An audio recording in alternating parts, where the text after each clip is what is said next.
और एक और बड़ी खबर, रूसी सेना ने खार्किव में ब्लास्ट किया है। गैस पाइपलाइन उड़ाने का दावा किया जा रहा है। खार्किव एक स्ट्रैटेजिकली बहुत इंपॉर्टेंट सिटी, यूक्रेन की बात की जाए दूसरा बड़ा शहर बताया जाता है। यूक्रेन के राष्ट्रपति ज़ेलेंस्की के दफ्तर ने ये जानकारी साझा की है। ब्लास्ट के बाद धुएं का गुबार देखा गया है और ये तस्वीरें आपने बीते दिनों में लगातार देखी हैं कि स्ट्राइक्स की गई हैं, उसके बाद आग का गोला और फिर धमाका और साथ ही धुएं का गुबार। कल भी हमने आपको तस्वीरें दिखाई थी और आज हम आपको खार्किव से ये बड़ी खबर बता रहे हैं कि रूसी सेना ने खार्किव में ब्लास्ट किया है और गैस पाइपलाइन को उड़ा दिया है। गैस पाइपलाइन को उड़ा दिया है खार्किव में रूसी सेना ने। यूक्रेन के राष्ट्रपति ज़ेलेंस्की के दफ्तर द्वारा ये जानकारी दी गई है। बड़ी खबर इस वक्त की हम आपको दिखा रहे हैं इस वक्त जी न्यूज़ पर।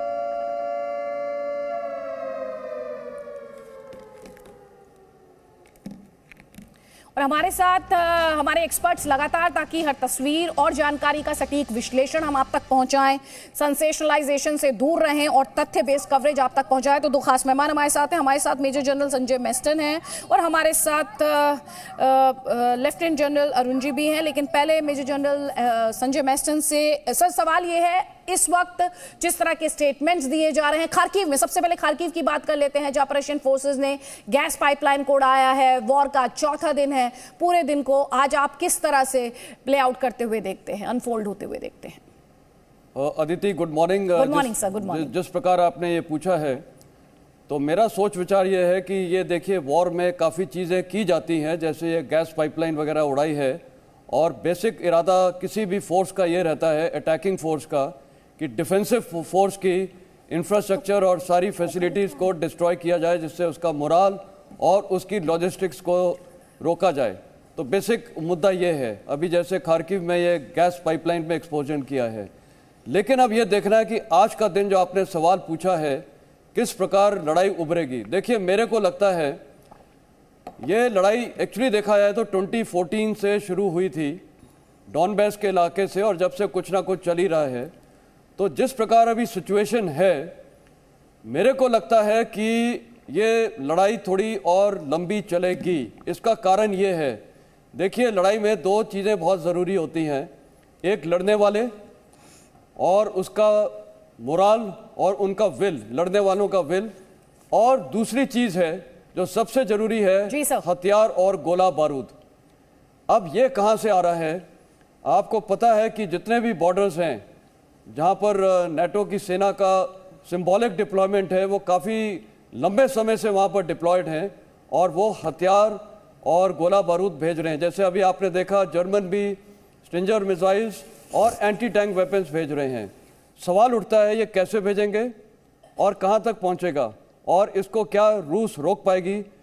पहला तो है कि रूस इसको शायद नहीं रोक पाएगी, क्योंकि देखिए, उनके जितने भी तकरीबन 2 लाख ट्रुप्स हैं, या तो वो लड़ाई कर लें और या वो इन बॉर्डर्स पे डिप्लॉय हो जाएं और वो रोकें, क्योंकि फोर्सेस काफी कम हैं। आपसे और डिटेल में ये कमेंट लूंगी। अभी मैं चाहती हूँ दर्शकों की बेटर अंडरस्टैंडिंग के लिए हम स्टेप बाय स्टेप हर तस्वीर उनके लिए एनालाइज करें।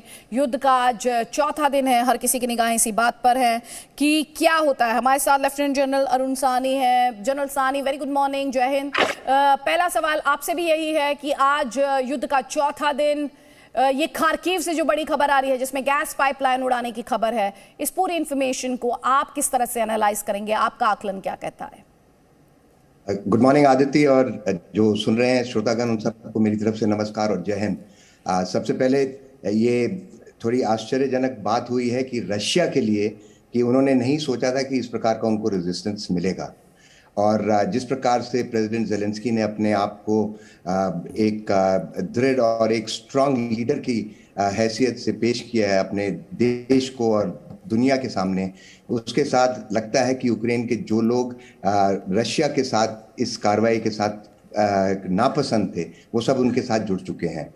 सो ये जो कार्रवाई आप कह रहे हैं खार्किव के अंदर, मेरे ख्याल से जो प्लान था रशिया का, वो था कि एक तो स्पीड के साथ अंदर आएं, लोगों का जो ईस्टर्न जो यूक्रेन है उसके अंदर उनके जो सपोर्ट है बहुत ही स्ट्रांग है। आप जैसे जानते थे, आपने पहले भी देखा है लुहांस्क और डोनेट्स्क के अंदर उनकी सपोर्टेड उनकी सेपरेटिस्ट गवर्नमेंट थी जो रशिया से सपोर्ट ले रही थी और यूक्रेन के खिलाफ थी। इसी प्रकार खार्किव एक वो भी ईस्टर्न यूक्रेन का एक हिस्सा है, जिसके कारण लॉट ऑफ जो कम्युनिकेशन और सप्लाई चेन्स हैं वो उस इलाके के अंदर यूक्रेन के लिए और यूरोप के लिए निकलती हैं।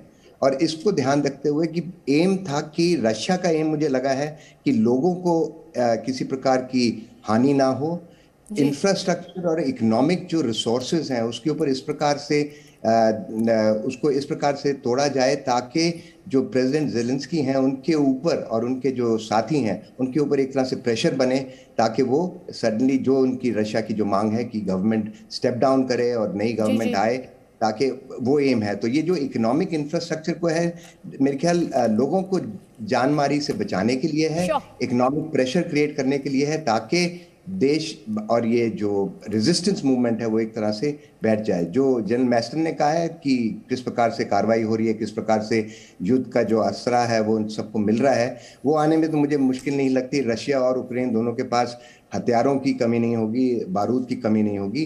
प्रॉब्लम सिर्फ यही है दृढ़ता की और किस प्रकार से और कितनी जल्दी से अगर रशिया अपना एम ले सकता है। मगर जो जैसे मैंने आपको कहा, जो हैरानजनक बात है कि किस प्रकार का रेजिस्टेंस मिला है, और अगर ये चलता रहा तो फिर तो कोई हो ही नहीं सकता, कोलैटरल डैमेज के अंदर लोगों को हानि होगी। Presenting B News app available on Google Play and App Store. Download it now.